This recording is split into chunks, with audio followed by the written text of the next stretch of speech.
Bienvenue et merci pour votre fidélité à Impression. Impression, je vous le rappelle, est le magazine du livre et de l'écrit que la 2STV vous propose tous les 15 jours. Première diffusion, il faut le rappeler, le lundi à 23h et la seconde diffusion dans la semaine, le samedi à 10h. Aujourd'hui, dans ce numéro d'Impression, nous parlerons de poésie avec le recueil de Omar Dabo, son titre Errance.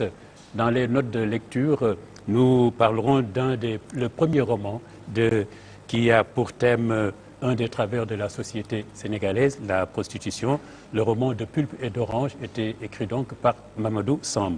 Et puis, nous parlerons de l'histoire de la diplomatie sénégalaise, c'est vraiment l'occasion de le dire, avec le livre d'un ambassadeur qui a été en fonction pendant 40 ans, Massamba Sarré, son livre de Ngalik, son village d'origine à Paris. Le livre est sous-titré « Aux premières heures de la diplomatie sénégalaise ». Et puis, dans la première partie de cette émission, nous aurons comme thème aujourd'hui la production des savoirs en Afrique. Nous saisissons l'opportunité de la célébration du 43e anniversaire du Codesria pour reparler de ce thème parce que, à l'occasion de cet anniversaire, le Codesria avait organisé une table ronde sur la question. Donc, la production de savoir en Afrique, voilà une question qui interpelle particulièrement les chercheurs, une question urgente que le Codesria a mise en discussion donc à l'occasion de la célébration de son 43e anniversaire. Pour parler de cette question, nous avons sur le plateau le secrétaire exécutif du Codesria, Ibrahim Assal, et à côté de lui, Madame Fatou Sow, qui est chercheur, qui a enseigné à l'UCAD à Paris, à l'UCAD et puis à Paris, Université Diderot. Et puis Fatou Sow est aussi coordonnatrice de ce réseau de recherche sur le plaidoyer des femmes vivant sous la musulmane. On verra aussi tout à l'heure au cours de cette discussion comment Fatou Sow se bat depuis des années pour faire en sorte que les femmes ne soient pas exclues de cette production de savoir. Alors, Ibrahim Assal, je rappelle, vous êtes secrétaire exécutif du Codesria. Alors, quelle est pour vous l'opportunité? Qu'est-ce qui vous a poussé vraiment à prendre ce questionnement, production de connaissances en Afrique? Vous me disiez que sûrement ce livre de Souleymane Bachir Diagne, L'encre des savants, il est pour quelque chose. Oui, bien sûr. Cet ouvrage est très, très important. Il a été publié il y a 2 ans. La traduction anglaise va bientôt sortir. Et le titre même du livre, L'encre des savants, est assez parlant. Souleymane Bachir Diagne, qui a été au comité exécutif et qui a surtout présidé le comité scientifique du Codesria, comité scientifique dont a fait partie le professeur Fatou Sow pendant des années, a écrit ce livre et il a choisi ce titre pour montrer en fait à quel point le savoir est valorisé, y compris dans la religion musulmane et surtout d'ailleurs par la religion musulmane. Et parler de l'encre des savants, en fait il tire ce titre-là d'un hadith du prophète Mohammed sallallahu alayhi wa sallam et qui disait que l'encre des savants est plus précieux que le sang des martyrs. Et donc, par les temps qui courent, par tout ce qu'on voit aujourd'hui, les explosions de bombes, y compris dans les mosquées, dans les places publiques, les hôtels, on ne sait plus où aller, quoi. Et les gens qui font ça, le font au nom de l'islam, disent-ils. Donc, nous jugeons qu'écrire un livre et l'intituler comme il l'a fait, le professeur Diagne a fait une grande œuvre, et puis il faudrait qu'on lise ce livre-là et qu'on comprenne que c'est un message très fort, un message de paix, un message qui donne une haute perspective de la religion et qui permet à tous ceux qui ont tendance à associer islam et violence, que en fait c'est pas du tout une association qu'il faudrait faire. Oui. Et ça illustre donc le genre de travail que le Codesria fait. C'est-à-dire réfléchir sur les questions, comment on peut interpréter ce qui se passe ailleurs de notre point de vue. C'est un peu cela que vous faites. Absolument, absolument. Nous disons que sans le savoir, il n'y a pas de développement. Il y a en fait rien de savoir qui, normalement, on devrait mettre en avant et un peu partout. Et ce savoir-là, là où il est produit, est quand même important. La science est universelle. Et comme le disait le professeur Amine il y a quelques jours, lorsqu'on organisait une table au Codesria, la science est universelle. La connaissance, le savoir doivent être universels. Mais le lieu de production, ou les lieux de production du savoir devraient être pluriels. Et ce ne devrait pas être la priorité ou le privilège de certaines sociétés ou de certains milieux seulement pour justement pour produire le savoir et les autres en seront seulement des consommateurs. Et les sites de production de savoir sont nombreux. Et en Afrique, nous nous disons que pendant longtemps, nous avons vécu une relation. Il y a des traditions anciennes de production de savoir. Tombouctou, comment dire, les universités Caroline, Al-Azhar, la bibliothèque Alexandrie illustrent que l'Afrique était présente, là où le savoir était produit depuis longtemps. Et ce qui s'est passé avec l'arrivée, à travers nos contacts avec les Européens en particulier, c'est une éclipse des savoirs et donc de toutes ces traditions intellectuelles qui ont existé dans notre continent.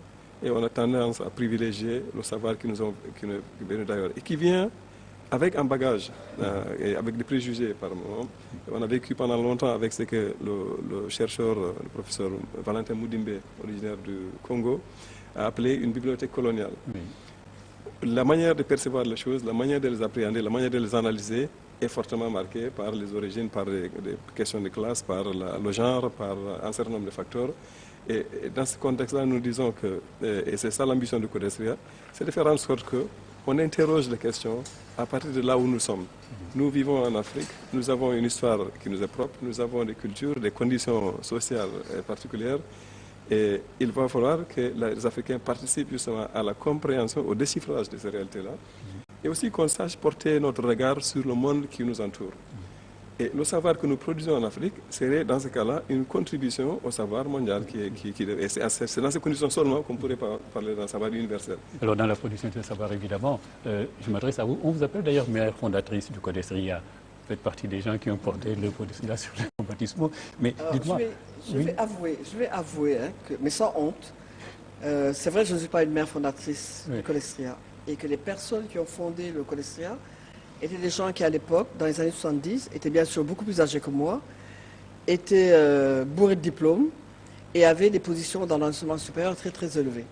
Moi, j'étais relativement jeune, je venais de passer une thèse et je commençais une carrière dans la recherche. Mais quand j'ai participé aux premiers travaux de Codestria, on était très peu de femmes.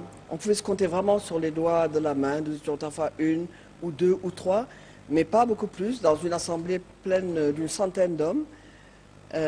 Et ça nous mettait quand même en question. J'étais très souvent intimidée face à tout ce public masculin. Comment oser prendre la parole, surtout comment prendre la parole sur des sujets qui n'étaient pas mes sujets de recherche, mais sur lesquels j'apprenais. Et j'avoue qu'avec le Codestria, j'ai appris énormément. Il a fallu que je sois beaucoup plus âgée et qu'au 20e ou 30e anniversaire du Codestria, quand on a commencé à parler des pères fondateurs, j'ai eu quand même assez d'audace pour proclamer aussi mère fondatrice en disant, mais j'étais là aussi quand le Codestria a été créé. Donc c'est ça le titre, mais c'est vraiment une plaisanterie. Une boutade, quoi. Voilà, c'est une boutade. Mais peut-être je voudrais dire, pour revenir à ce que Ibrahim Sall vient de dire, je crois que ce ne serait pas tout à fait rendre justice au Codestria, parce qu'on a commencé sur l'ouvrage extrêmement, je ne dirais même pas brillant, mais séduisant de Souleymane Bachir Diagne, en parlant de la production du savoir par rapport à la religion. Parce que le Codestria, quand même, a fait cet effort de production de connaissances par des chercheurs africains, locaux, parlant de leur réalité, dans leurs termes, à propos du développement. Je crois que c'est comme ça que ça a passé. Au début, le Codestria était vraiment une sacrée équipe d'économistes, tous les plus brillants les uns que les autres, mais c'est comme ça que ça a commencé. Comment déconstruire le concept de développement, comment mesurer dans nos termes l'impact de la colonisation et de la décolonisation sur les économies africaines. Comment ça a été déstructuré. C'est comme ça que ça a commencé.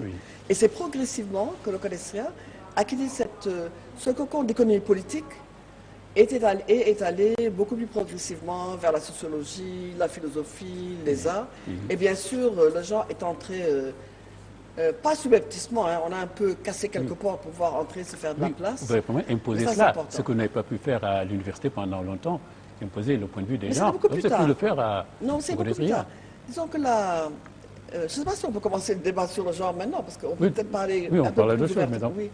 Non, je pense que le débat sur le genre, il a commencé au Codestria à la fin des années 80 et au début des années 90, avec d'abord le fait qu'on a été de plus en plus de femmes impliquées dans la recherche africaine, parce qu'il y avait des amis du Nigeria, de Tanzanie, du Swaziland, d'Éthiopie.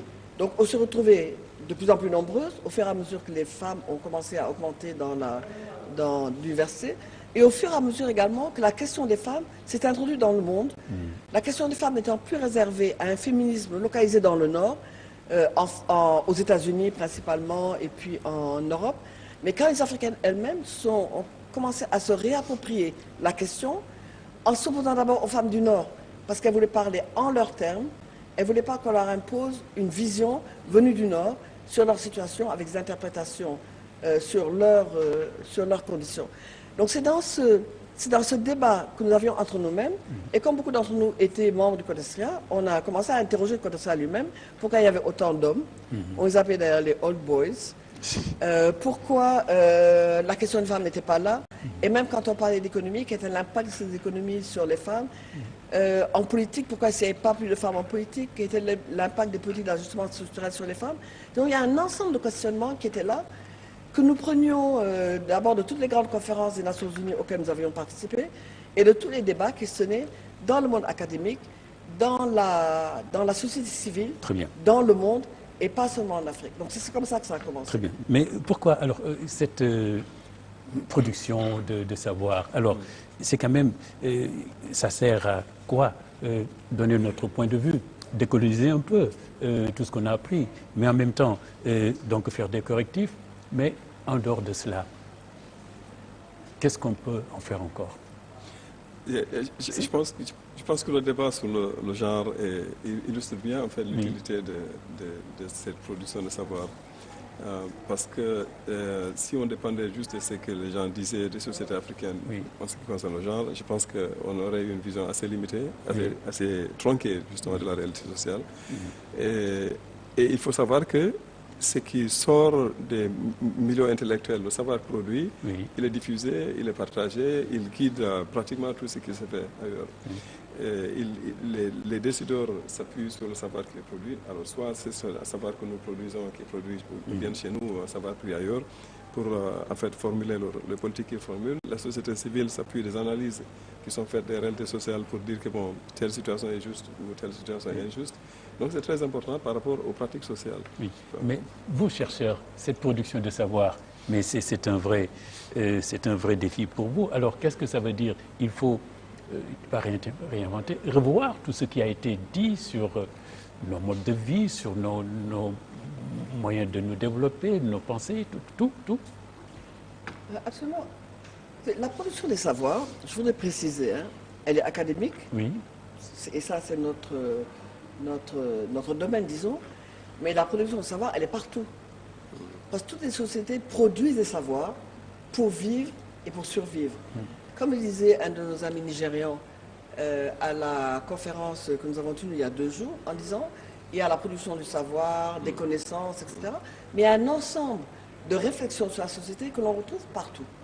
Que l'on retrouve dans les universités et ailleurs, en milieu urbain, en milieu rural, chez les gens que l'on dit analphabètes, sous prétexte qu'ils ne parlent pas le français ou l'anglais, mais qui parlent les langues locales, parce que dans les langues locales, il y a énormément de savoir. Et je n'aime pas d'ailleurs, parce que souvent on parle de savoir-faire, quand on parle de savoir dit, entre guillemets, autochtone ou indigène, alors qu'il s'agit de savoir, parce que beaucoup de chercheurs, soit d'Afrique, soit d'Occident, viennent chercher des recettes. Par exemple pour la pharmacopée, des recettes pour l'environnement, pour l'agriculture, etc., prennent dans des masses rurales. Et ce qu'elles savent et ce qu'elles font n'est jamais considéré comme science alors qu'elles le sont. Voilà. Mais il y a des manières différentes d'appréhender la science. Mais c'est vrai que c'est un véritable défi, parce que toute société est obligée de se questionner et de se projeter dans l'avenir pour résoudre les problèmes du présent. Voilà. Alors, est-ce qu'il y a des domaines à explorer qui sont inexplorés? Par exemple, vous avez tout à l'heure parlé de la pharmacopée, mais là, c'est vraiment, on n'a rien à apprendre de qui que ce soit. Éric Boudessou le disait quand je l'avais invité il y a quelques semaines. Oui, Prometa a fait un travail extraordinaire. Alors, peut-être qu'il y a des domaines dans lesquels maintenant, où la recherche doit être plus poussée, plus aiguë, c'est ça que je veux dire. Bon, vous avez raison. Il est même difficile de dire qu'on n'a plus rien à apprendre par rapport à quelles que soient les questions, puisque les situations évoluent. les situations évoluent, donc il y a toujours des choses nouvelles à découvrir, il y a toujours des choses à apprendre. Les savoirs qui existent un peu partout, diffus, qu'on trouve, les sites de production sont nombreux, et effectivement, il est maintenant reconnu et admis que l'université n'a pas le monopole de la recherche, de la production de savoir. Elle a peut-être le monopole, ou même pas le monopole, d'une certaine forme de production de savoir, et qui est quand même systématise un certain nombre de choses. Et il y a des méthodes qu'on apprend, et il y a des démarches qu'on apprend, et on peut suivre et on peut le faire. Alors que c'est peut-être ça la grande différence avec les autres types de savoir produits ailleurs. Il y a des mesures qui ont été développées, il y a une évaluation qui peut être faite par rapport au travail qui est produit. Effectivement, il y a beaucoup de questions qu'on ne maîtrise pas du tout. On ne sait pas du tout ce que demain ça va faire. On ne sait pas du tout comment le changement climatique dont on parle va impacter véritablement sur toutes les sociétés qui vivent non seulement à côté des océans et des mers, mais également de quelle manière ça va affecter véritablement l'agriculture, de quelle manière ça va affecter les différentes communautés qui existent. Ça, c'est juste une illustration. Il y a d'autres illustrations qu'on peut prendre pour savoir que et si tout le monde souhaite le développement maintenant, tout le monde est engagé dans la voie du développement ou dans la voie de l'émergence, on ne sait pas exactement comment ça se fait. Il y a des expériences dont on peut apprendre, mais chaque situation est particulière. Au niveau de l'Afrique, on ne peut pas dire qu'on va reprendre les formules qui ont été adoptées ou qui marchent ailleurs et les appliquer ici et que ça marche. Donc on a la tâche en tant que chercheur d'étudier nos sociétés, de les connaître d'une manière profonde et très fine. Et on a la tâche et le devoir de comprendre le monde qui nous entoure et de savoir quelles sont les dynamiques qui se déroulent, non seulement chez nous, mais dans le monde qui nous entoure. Puisqu'on est en dialogue avec ce monde-là, on est en relation avec ce monde-là, de plusieurs manières. Et ce qui se passe ailleurs a un impact direct sur ce qui se passe chez nous. Et donc, il faudrait que la recherche est toujours nécessaire. Il faudrait que l'on développe justement des mécanismes qui permettent de suivre toutes ces évolutions-là, de les analyser, de les étudier, de les analyser et de diffuser justement les résultats des recherches que nous menons pour que tout le monde puisse s'y retrouver. Oui. Alors cette quête de savoir évidemment est basée sur la lutte contre les préjugés de toutes sortes d'ailleurs. Les préjugés contre nos savoirs africains, les préjugés contre le statut des femmes, tout ça. Donc d'abord la lutte contre les préjugés.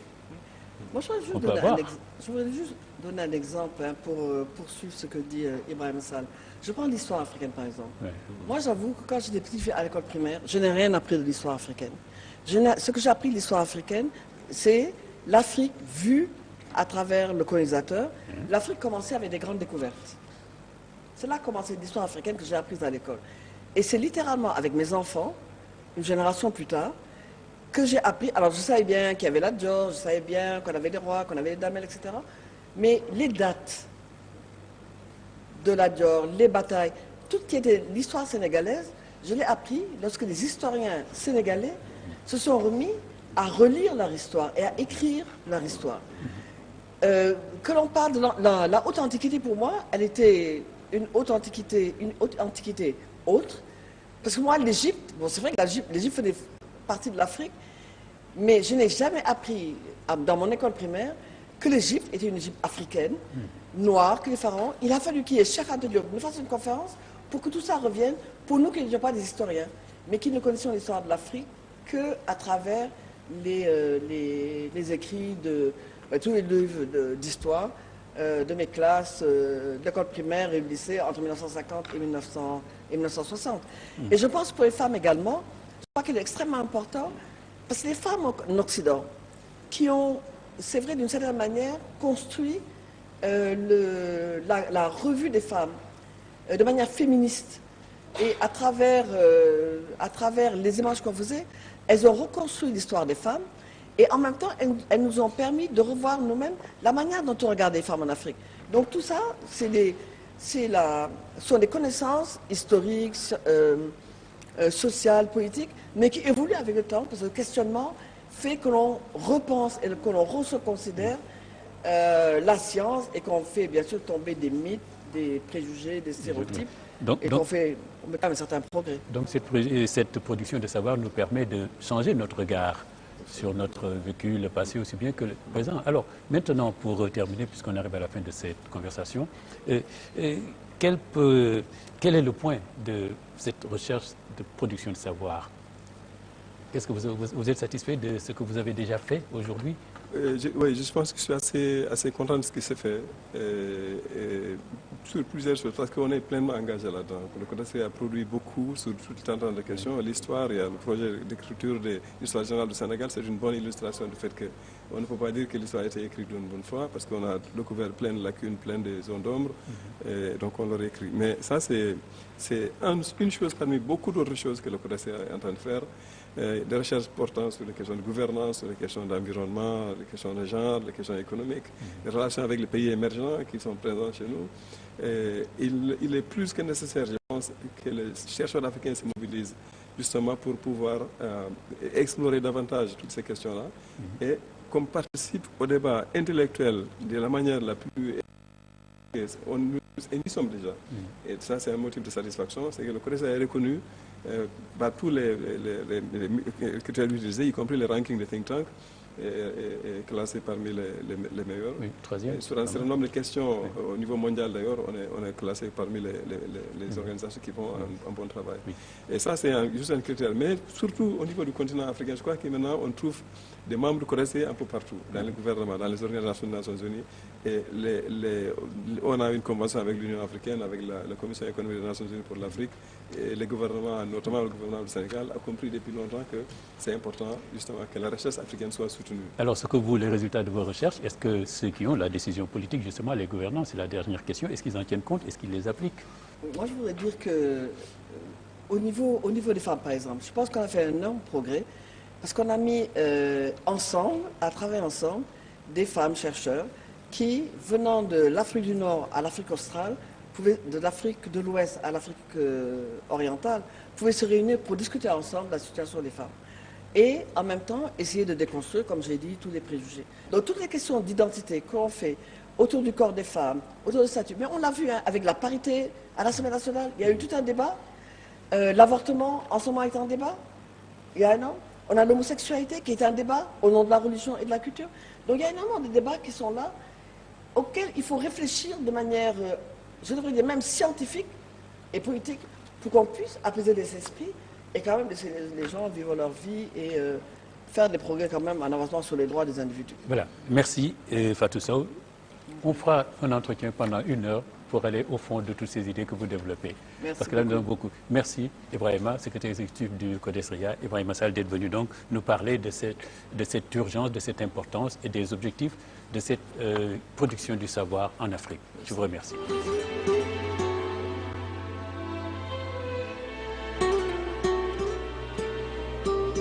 Nous arrivons à présent à notre séquence des textes choisis de lecture. Je commencerai avec Lamine Samb. Lamine Samb qui est un habitué de cette émission. Lamine qui a été enseignant, Lamine qui est critique littéraire, actuellement qui est conseiller technique du Premier ministre. Lamine qui vient nous parler du livre de Massamba Sarré, Dengalik à Paris, aux premières heures de la diplomatie sénégalaise. Alors c'est un livre de 130 pages, fort bien écrit, on en parlera plus tard, mais qui raconte en fait toute l'histoire de la diplomatie, parce que Massamba Sarré a fait 40 ans de carrière diplomatique. Absolument, ça date 40 ans, c'est un sacré bail. Parce que quand on regarde un peu le parcours de cet homme hors du commun, parce que bon, je pèse bien mes mots, on se rend compte qu'il était possible à partir de rien, parce qu'au moment où il commençait à embrasser cette carrière de diplomate, formé sur le tas par Doudou Thiam, mais aussi par d'autres ambassadeurs émérites comme Léon Boissier-Palin, Massamba Sarré n'était pas du tout prédisposé à exercer de telles fonctions. Oui. Parce qu'il faut savoir qu'il était d'abord juriste, ensuite financier et puis économiste. C'est comme Senghor l'a dit, il est tombé par accident dans la politique. Par accident, il est également tombé dans la diplomatie. Alors, ce livre, Abdou Diouf l'a préfacé. Il a intitulé sa préface « Un homme du sacerdoce ». En dehors de cela, il y a aussi l'ambassadeur Sidiki Kaba. Ibrahima Kaba. Ibrahima Kaba, oui. Et qui l'a fait partir au Gabon. Hein. Il le dit lui-même. C'est lui qui l'a fait affecter au Gabon quand il était avec lui à Paris. Bon.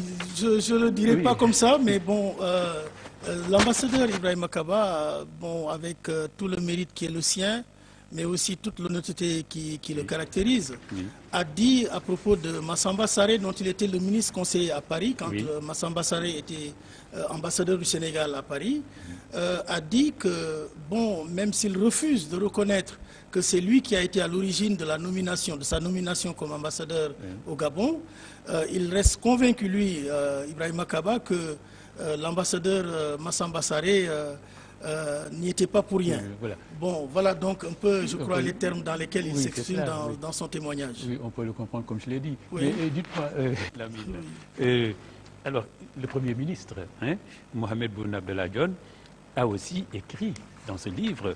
Alors, il termine son propos en disant « Voilà l'homme qui nous offre ici ce bouquet de vie. Ce sont des roses, mais sans épines, mieux.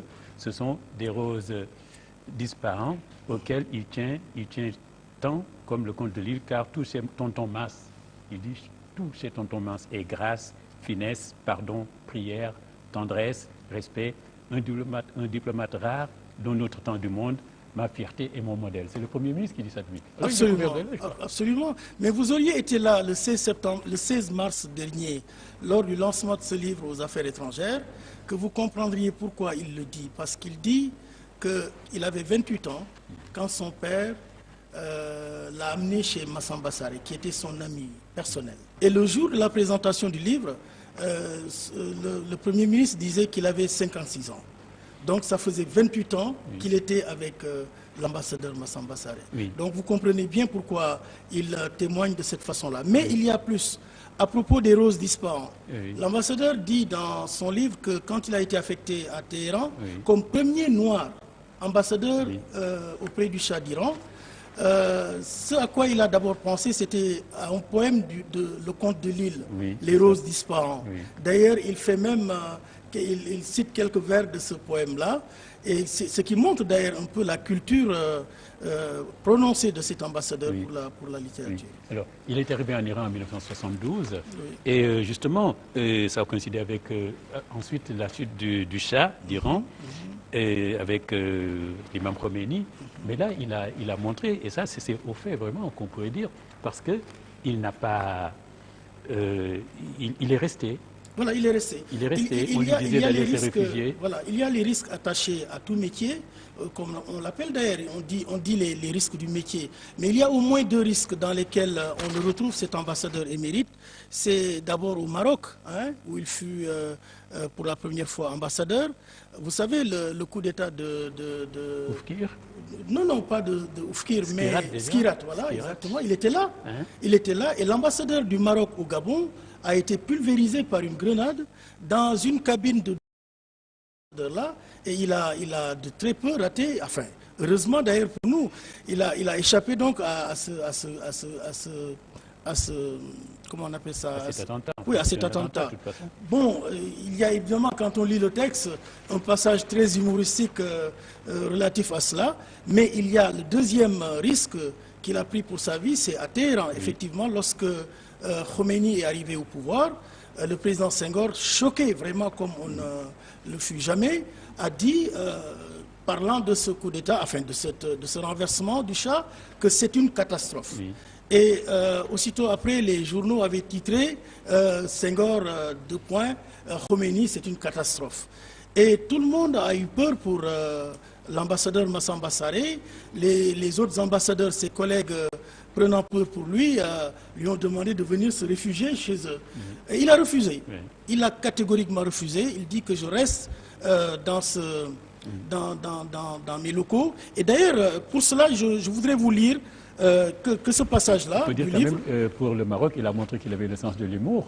Parce qu'il a dit que quand on est fatigué, il a perdu ses babouches.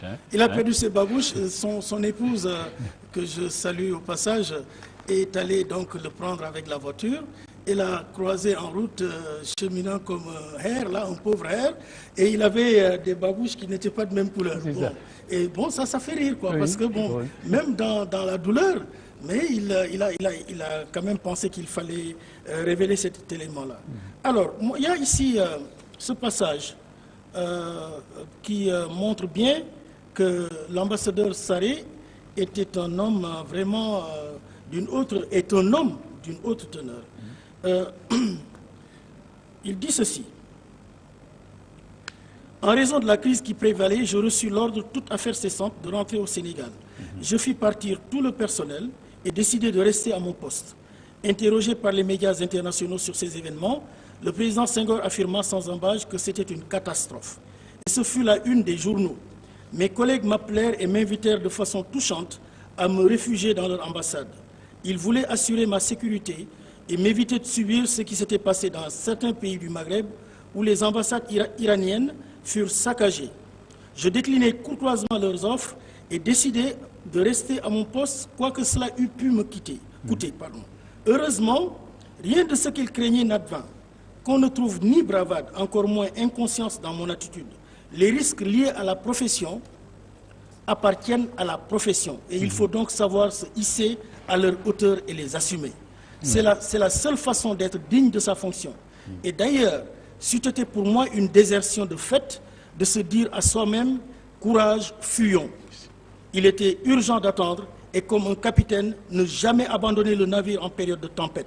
Ce ne fut que plusieurs mois plus tard qu'à mon corps défendant, je quittai Téhéran pour Dakar. Oui, c'est donc cela. Voilà un peu un témoignage montrant un peu, si vous voulez, non pas la témérité de cet ambassadeur, mais un peu son courage. Alors, on peut noter aussi dans ces faits de ce genre, quand Abdou Diouf est allé en visite à Paris, et vraiment, il a pu faire en sorte que les gens déplorent souvent que les présidents africains, quand ils arrivent à Paris, c'est des hauts fonctionnaires juste qui les reçoivent. Les présidents Mais lui, il a obtenu du président François Mitterrand qu'il aille recevoir Abdou Diouf. Absolument, parce que vous savez, c'est un fait rarissime que de voir un président français, en l'occurrence, et à plus forte raison François Mitterrand, se déplacer de lui-même, aller accueillir Abdou Diouf au Bougé, et prendre 2 hélicoptères pour traverser Paris, aller aux Invalides, déposer une gerbe de fleurs. Ça, c'est par l'entregent et le savoir-faire diplomatique de l'ambassadeur Massamba Sarré que cette prouesse diplomatique a pu être obtenue. Parce qu'on l'appelle carrément prouesse diplomatique, puisque beaucoup s'y sont essayés sans l'avoir réussi. Oui. Et ça, c'est quand même un fait assez notoire à signaler. Oui. Vraiment, un parcours que les 132 pages ne promettent pas de retracer complètement. Ce qui est important dans ce livre, c'est justement la trace écrite.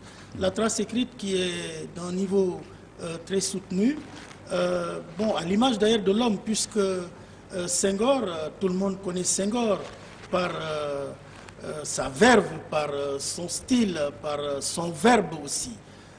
Et que quand Senghor demande à un autre homme que lui de lui écrire un discours, mais ça ne court pas les rues. Et je donne une anecdote qui est dans le livre.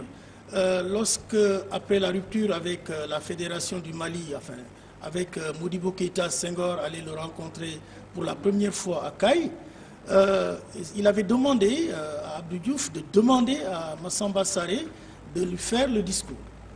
Et quand il a eu fini de faire ce discours, il l'a rendu avec la peur au ventre. Quand, sur le chemin qui menait à Caille, Abdou Diouf lui dit « Mais Mas, tu sais que ton discours là, Senghor n'y a pas touché une virgule. » Alors, exactement comme cela. C'est comme ça qu'il le lui a dit. Et vous voyez un peu, ça montre à quel point il avait la maîtrise également du verbe. Voilà. Je vous remercie. Merci. Vraiment. Et content de te revoir sur ce plateau. J'espère que tu reviendras souvent. Inch'Allah. D'être venu cette fois-ci nous parler donc de Ngalik à Paris, le livre de Massamba Sarré, ambassadeur pendant 40 ans du Sénégal dans divers postes. Et le livre est sous-titré « Aux premières heures de la diplomatie sénégalaise ». Merci, merci. Merci Lamine Samb. Notre deuxième note de lecture va porter sur De pulpe et d'orange, le premier roman de Mamadou Sam, qui nous a présenté par Yaïma Radio. Je rappelle que vous êtes professeur de français.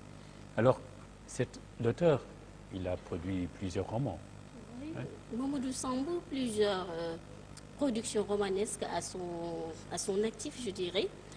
Depuis De pulpe et d'orange, en passant par Ouli ou la fille de l'aveugle, ensuite Le soleil, la folle et le taureau, et Le regard de l'aveugle, avec lequel il a eu à remporter le grand prix des littéraire des lycéens du Sénégal en 2011. Ensuite, il a eu à publier L'écharpe des jumelles en 2013.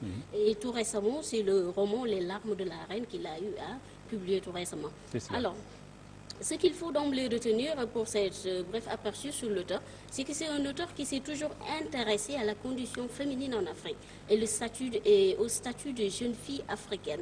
Donc pour dire, bon, pour moi, Mamadou Samb, c'est un auteur assez féministe dans la mesure où la thématique de la condition féminine revient très souvent dans ses productions littéraires. Voilà. Et dans ce roman-ci, il parle de la prostitution. Tout à fait. La prostitution, c'est la thématique qui est au cœur de ce roman.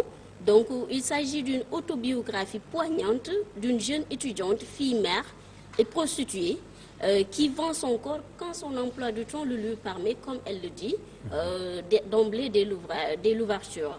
Donc, elle vend son corps parce qu'elle veut subvenir aux besoins de son fils.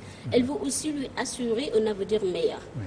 Alors, l'auteur parle non seulement de la prostitution, mais en même temps, il analyse les faits qui font que justement cette jeune fille est tombée dans la prostitution. Tout à fait.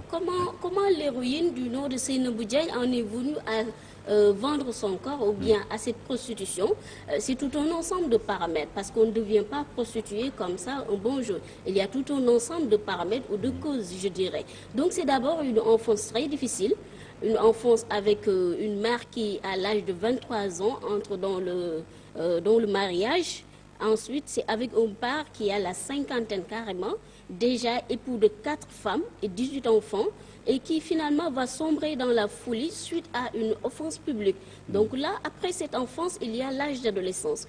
Une adolescence qui va se passer dans le dénuement le plus total, avec une mère qui est là, qui s'est attachée, comme on dit en Wolof, les deux cordes de son pagne, pour pouvoir subvenir aux besoins de sa fille et lui assurer une éducation des meilleures.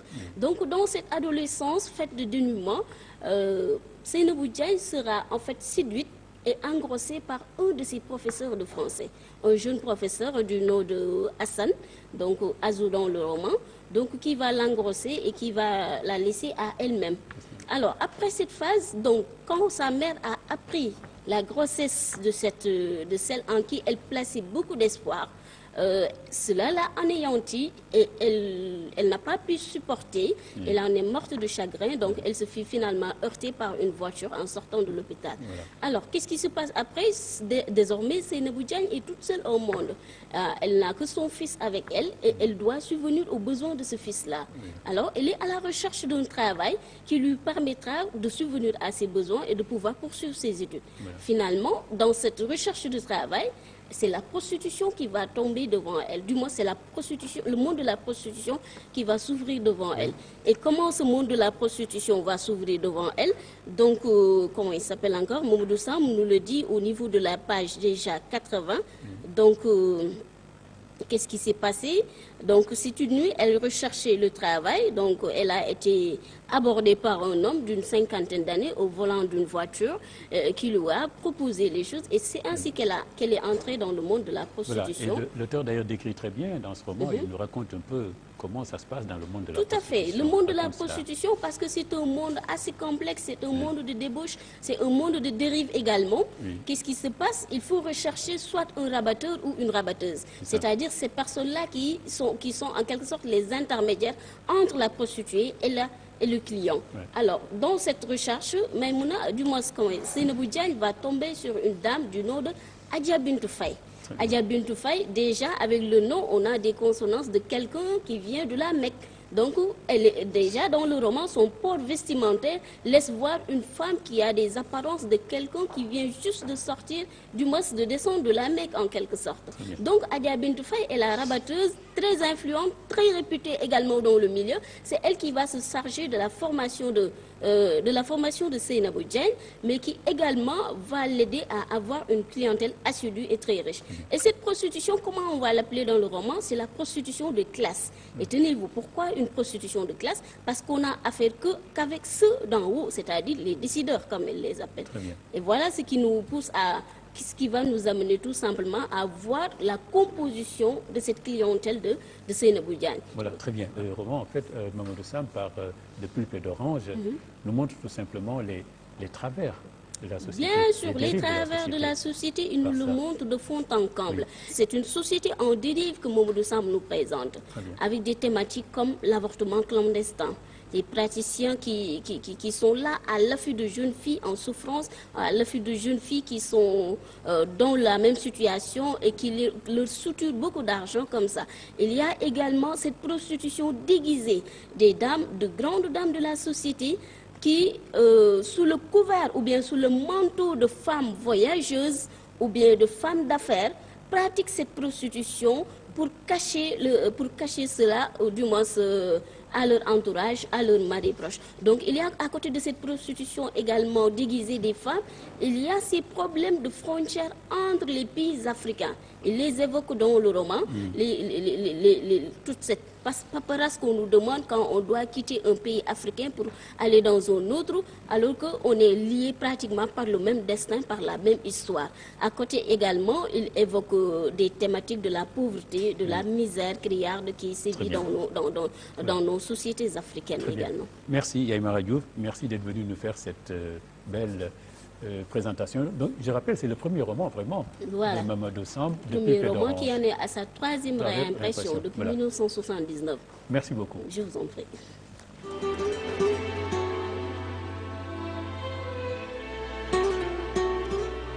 La poésie revient dans ce numéro d'impression avec le recueil Errance écrit par Omar Dabo. Et nous avons invité sur le plateau Madame Anassor Prera, qui est professeure de français, pour nous analyser ce recueil. Alors, l'auteur, vous êtes artiste comédien, vous avez déjà écrit des poèmes d'ailleurs, ce n'est pas une première, parce que même certains de vos poèmes ont été lus dans des radios. Effectivement, c'est pas la première fois que j'écris des poèmes, mais c'est quand même la première publication. Oui. Ça, il faut le préciser. Oui. En fait, on a commencé à écrire dès le collège déjà, dès la classe de 6e. Bon, plus ou moins. Bon, après, depuis, on n'a pas arrêté. On n'a pas arrêté. Oui. Mais en fait, on a tenté une première fois de publier, ça n'a pas marché. Oui. Mais en fait, aujourd'hui, le bébé est enfin né. Voilà. Le bébé a sorti la tête de l'eau. Vous êtes membre d'une troupe théâtrale intitulée Les Banlieusards, n'est-ce pas? Troupe des Banlieusards. Alors, ce qui a été pour vous quand même une occasion d'allier la poésie et le théâtre, peut-être. Effectivement, ça. Donc, il faut juste préciser que la poésie, c'était avant le théâtre. Oui. Et pendant mon cursus scolaire, j'ai eu quand même à fréquenter pas mal de troupes, dont celle du dramaturge Marbo Fall, la troupe du lycée Limamoulaye, avec laquelle nous avons fait quand même participer à pas mal de festivals. Après, j'ai fréquenté d'autres troupes également, dirigées par des Français, avant de créer ma propre compagnie, les Banlieusards, que je dirige actuellement. Oui. Oui. On a l'impression, là je m'adresse un peu à Anassor Prera, on a l'impression un peu qu'il montre que la poésie quand même, plus que le théâtre, la poésie est vie. Parce que quand il écrit dans les prémices, au verso de la nuit et de ma douleur, j'entends la flûte de l'aube qui s'épanche, et à la rosée mélodieuse, je joins ma plume, afin que la vie redevienne poésie. N'est-ce pas? La poésie d'une longue et très belle tresse d'amour. C'est ça. En fait, la poésie, comme vous l'avez si bien dit, la poésie donne un sens à la vie. Oui. Oui. Parce que la vie, dans la poésie, on retrouve tout ce dont l'homme a besoin. Que ce soit d'abord au niveau affectif, au niveau spirituel et tout.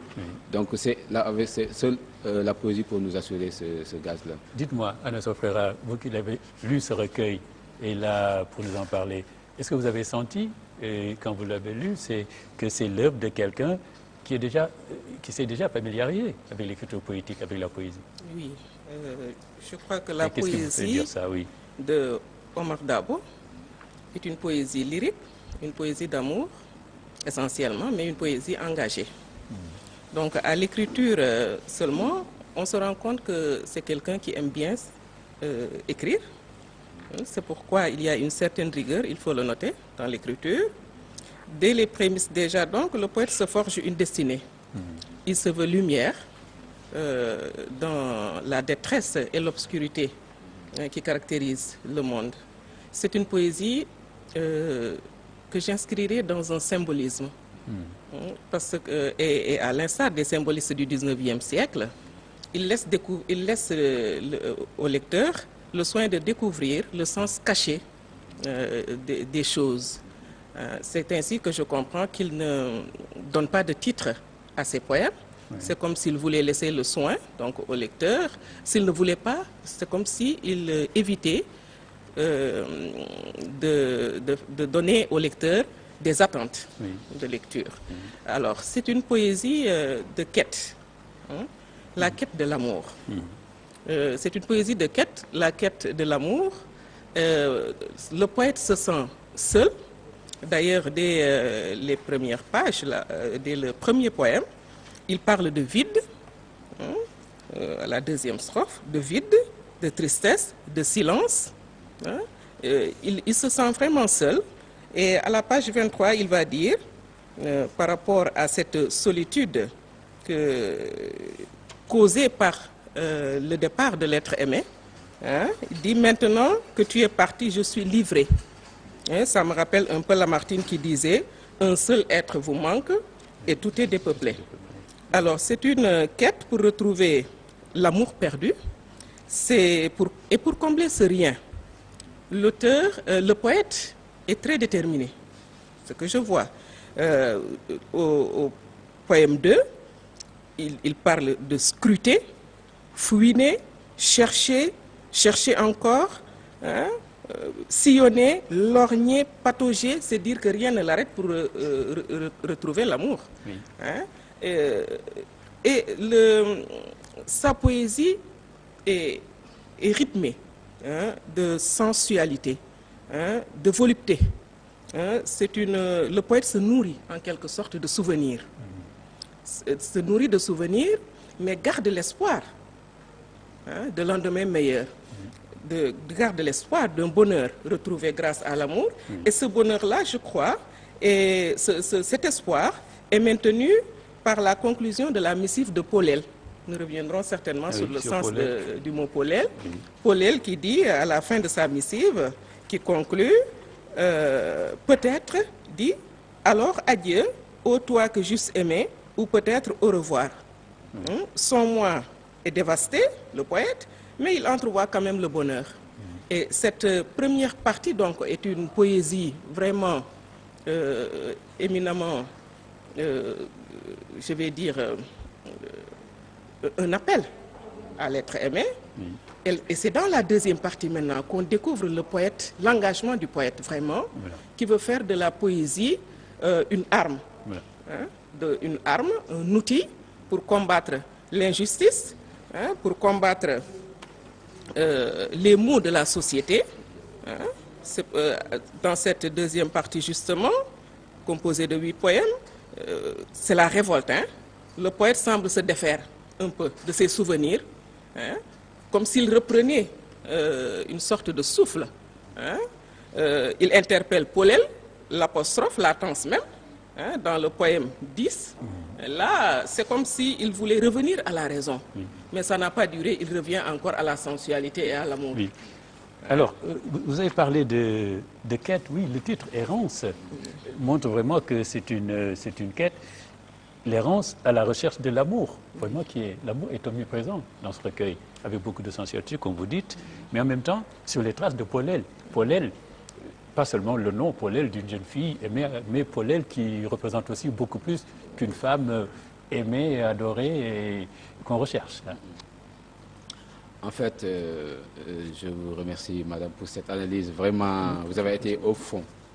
C'est bon. Tenez-vous droit, tout simplement. Vous avez été vraiment au fond de ma pensée, vraiment en analysant la première partie.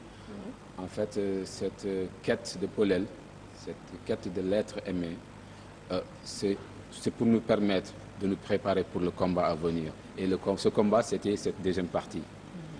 Donc, tout seul, on ne peut pas changer le monde. Tout seul, bon, changer le monde, c'est trop dire. Mais tout seul, on ne peut pas aller au combat. On ne peut pas remplir la mission que le poète s'assigne. Donc, il nous faut Paulel, sa force, sa clairvoyance, sa vision, l'intention, sixième sens, pour nous aider à y parvenir. Donc, cette quête de Paulel, ce n'est pas seulement un amour personnel. Au-delà de l'amour amoureuse, comme je dirais, il y a l'amour aussi fraternel, l'amour pluriel qui interpelle tout un chacun, qui voit à tout un chacun un frère, une sœur avec qui le combat doit se faire.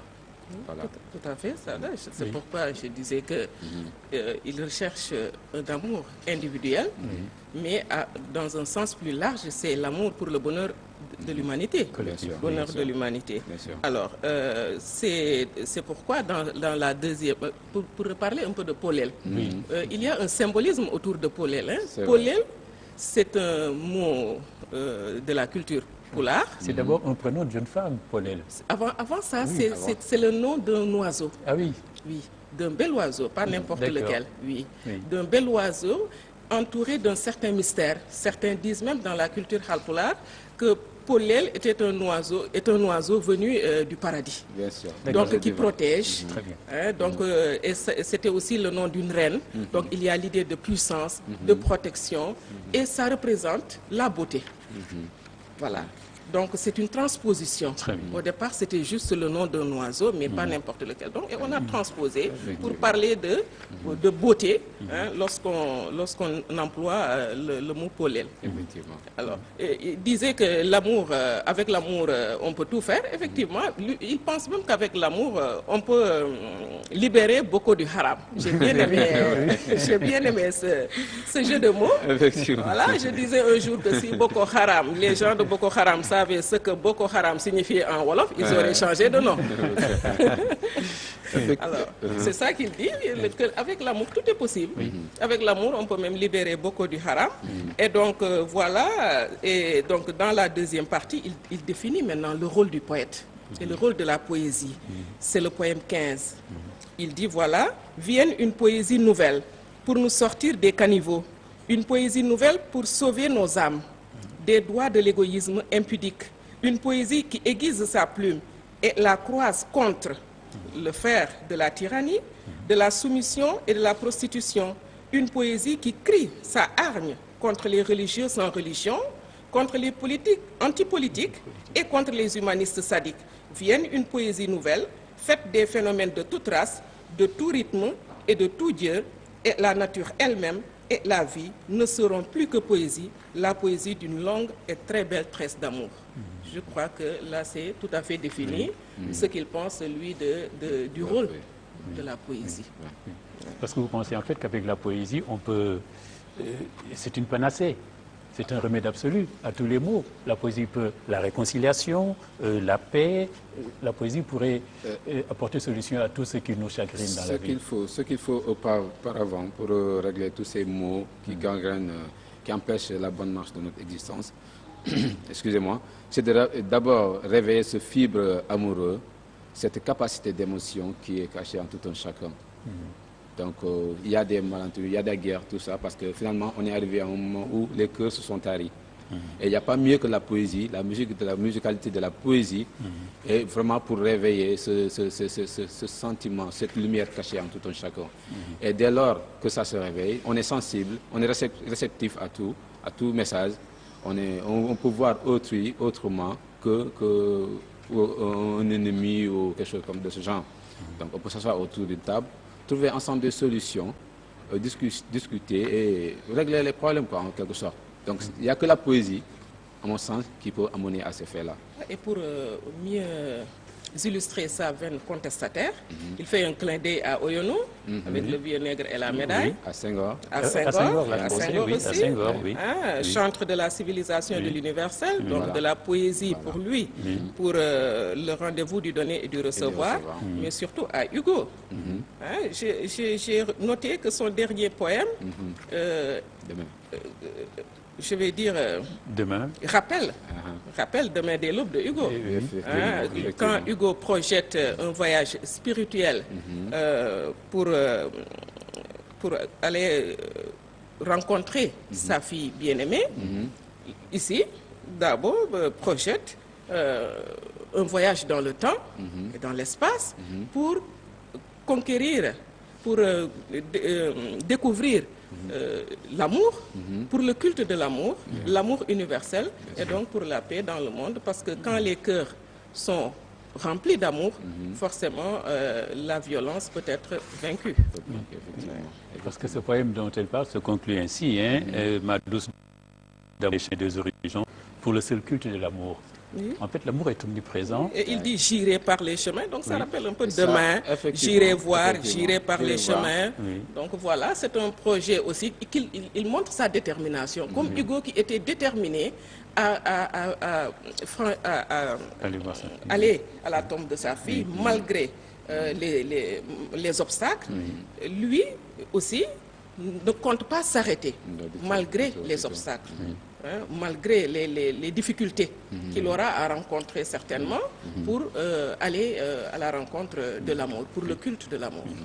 Et puis, moi, j'aime bien ce poème, 5, là, quand il écrit si seulement, un peu la musicalité, si seulement tu pouvais pardonner mes errances, si seulement le feu de ton regard éteint pouvait embrasser la forêt de mes péchés, si seulement la crue de ton cœur pouvait couler sur les cendres de la rédemption, si seulement, je renaîtrai alors en jeune pousse, j'épouserai ton corps de liane, je me gaverai de ton magnétisme divin. Voilà, c'est... Et tout ça c'est pour dire, confirmer une fois de plus ce que j'avais dit tout à l'heure, que j'ai besoin de Paul-El pour réussir cette mission. Nous avons besoin de Paul-El pour sauver le monde. Donc c'est cette condition. On peut le faire si seulement Paul-El nous revient. Voilà. Alors, je sais qu'il est ancré dans la banlieue, n'est-ce pas? Il fait partie de la foule de ces banlieusards. Mais en plus, vous m'avez dit que vous avez même créé un club de lecture et de partage des Amis d'Errance. Bien sûr. Alors, l'un des est ici, il a le micro-baladeur. Hein? Peut-être il va dire son nom et dire brièvement quelques mots, justement. Merci, salut à tout le monde. Je m'appelle Cheikh Diop Diong. Je suis professeur d'histoire et de géographie, un jeune frère à Grand Omar Dabo, quelqu'un que nous apprécions beaucoup, qui est une référence pour nous, parce que c'est une personne donc, qui habite dans la banlieue et qui s'est forgé lui-même donc, pour arriver à ce stade-là. Et nous pensons que c'est une référence. C'est pourquoi nous sommes venus aujourd'hui à cette émission pour l'assister et l'encourager. Et nous ne sommes pas seuls, nous sommes venus avec des élèves. Donc il y a ici les cours privés La Petite Fleur. Il y a également l'école Boun Saïd Ba, qui sont toutes des écoles de Yeumbeul. Et uniquement dans le but de montrer aux élèves le chemin à prendre, parce que les références ne manquent pas. Donc on l'encourage et on est toujours derrière lui. Très bien. Merci, vous êtes une référence pour la banlieue, pour Yeumbeul. Une référence, je n'irai pas jusque-là. Disons que je fais de mon mieux. Je fais de mon mieux pour représenter cette banlieue, pour que les gens comprennent aussi que dans cette banlieue, les gens réfléchissent pour la bonne marche des choses. Donc on essaie de participer en quelque sorte au développement de ce pays. Donc chacun le fait en son domaine. Nous, c'est le théâtre et la poésie. Donc on essaie de jouer notre partition. Je crois qu'il a parfaitement raison. Hein. Lorsqu'on parle de livres, de lecture, on a tendance à penser que c'est dans une certaine société qu'on aime lire, etc. Donc si dans la banlieue, on arrive à implanter cette pépinière dont il parle, ça ne fait que nous réconforter dans l'idée que on ne peut pas améliorer la qualité de l'enseignement sans passer par la lecture. Il faut lire, il faut beaucoup lire, comme vous l'avez dit, malgré les nouvelles technologies de l'information, même passer par les nouvelles technologies de l'information pour faire aimer la lecture. Parce qu'on peut lire avec un ordinateur, on peut lire à travers son téléphone portable. Tout simplement, amener les enfants à savoir qu'il existe des livres, qu'il n'existe pas que des textes séparés comme ça, qu'il n'existe pas que de l'audio ou de l'audiovisuel, qu'ils peuvent aussi lire, même s'ils préfèrent le faire avec les nouvelles technologies de l'information. Je crois que vraiment, c'est une initiative à encourager. Et je n'en doute pas, puisqu'on sent dans son livre l'amour qu'il a pour l'écriture, et je l'ai dit tantôt. Et je ne crois pas qu'il s'arrête en si bon chemin. Et dire quand même, pour conclure, que c'est un bon recueil qui se lit agréablement, vraiment de la bonne poésie. Oui, c'est de la bonne poésie. Il y a de la rigueur. C'est-à-dire, on sent le lyrisme du poète. Alors, lorsque des choses sont dites de manière spontanée, mais sont bien dites, je crois qu'il ne faut qu'applaudir. parce qu'il fait attention à la façon dont il écrit, il y met la forme, il y met la rigueur, et je crois que c'est à saluer. Oui. Le poème se lit avec plaisir, Oui. parce que c'est bien écrit, et je crois que c'est à vulgariser. Oui.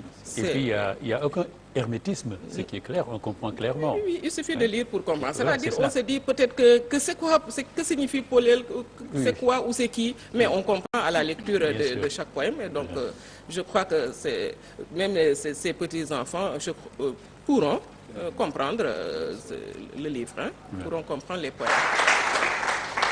Merci Omar Dabo, c'est un beau recueil encore une fois. Alors je remercie ceux qui sont venus nous tenir compagnie, les élèves que vous avez fait venir de Yeumbeul, des deux écoles, ce public qui est venu nous tenir compagnie. Et puis je remercie tous ceux qui ont participé à cette émission, ce numéro d'impression. Et je rappelle aux téléspectateurs que cette émission est diffusée le lundi à 23h et la rediffusion a lieu le samedi dans la matinée à 10h. Je vous remercie. Au revoir, nous arrivons à la fin de cette émission. À bientôt.